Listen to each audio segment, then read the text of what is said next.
3 times the relic means 3 times the junk. So let's get started in this video. It's going to be a short one. I just want to share with you my thoughts on which simulated universe is actually the best one to farm in my opinion. We of course back it up by data, but if any of you who haven't done your weeklies, this is the best time to do it. You not only get a full 500 points clear as well, you also get all the stuff that you have to run through the simulated universe to do as well.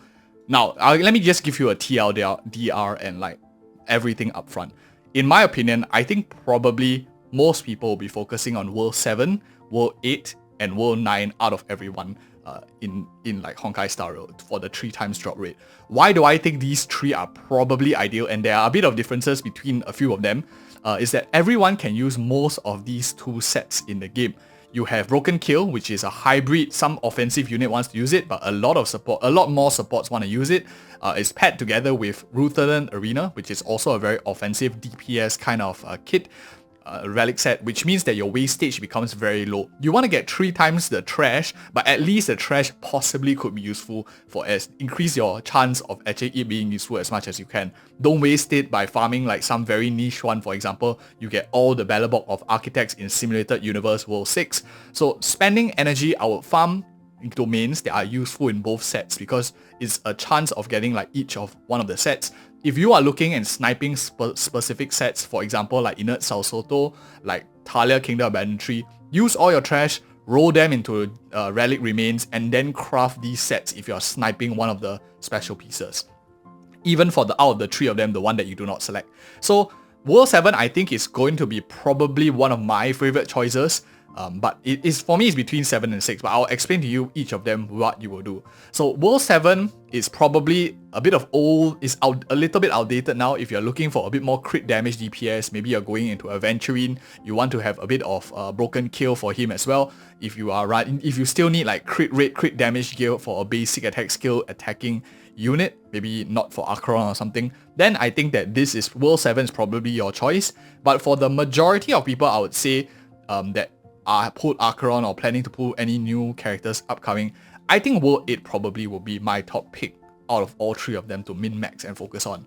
Why? Panacally Land of Dreams is just ridiculously strong. You have a very universal energy restoration rate 5%, you increase the damage 10% of same type physical damage dealers or whatever not damage dealers you have.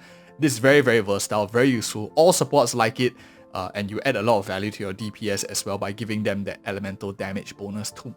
On top of that, you are paired with a very nice Firmament Frontline Glamour, which gives you a lot of attack percentage that you get and also damage bonus. The main caveat here is if you can hit this speed threshold. If you can't hit this speed threshold, maybe your character is just very slow, you don't want to play with Esther because Esther immediately hits the 2nd tier, then in that case, Firmament Frontline Glamour won't be as appealing. You'll much rather World 9, and that is like the key caveat. If you don't run speed at all, you don't even play it, you don't even build any character faster than 135, which I think you might want to consider, then this one is definitely World 8 is definitely not going to be very attractive. But personally, I'm a speed player. I live and breathe in the speed domain to farm my speed sets. That's how I get my fast Hanya.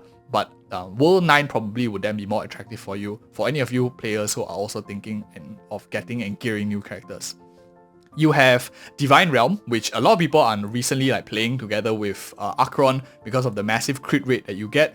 Don't have no conditions, very easy to proc as well. You just need to have this one other ally in the path of nihility.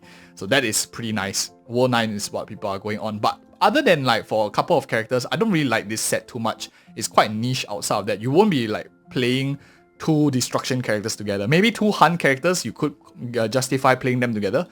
That might be the other use example for DPS characters that can use it. But Sigonia Unclaimed Desolation I think is really, really solid. You get a lot of crit damage as well. If you are looking for pure fiction stomping, I think this is a very good value set. If you are struggling in the pure fiction, maybe you want to build up your DPS a bit more for there. Sigonia is definitely very useful. But these 2 sets in nature, as you can see, are very, very offensive. They gear your offensive front but don't really help too much with your supportive front.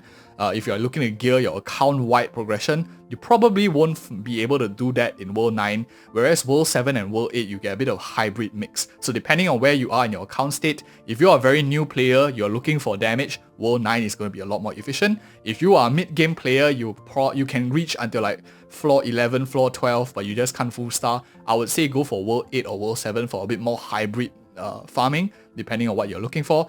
And right now, of course, the one thing that I want to talk about is not only do you need to care about what domain you're farming, you also need to think about what is the efficiency of the pieces that you get. How much wastage are they, and what are the main stats you should keep and look out for. And that's this video up here. We talk about efficiency of main stats, efficiency of relic sets, and which character can use them in the game as well. Check it out if you're interested of more data analytical content.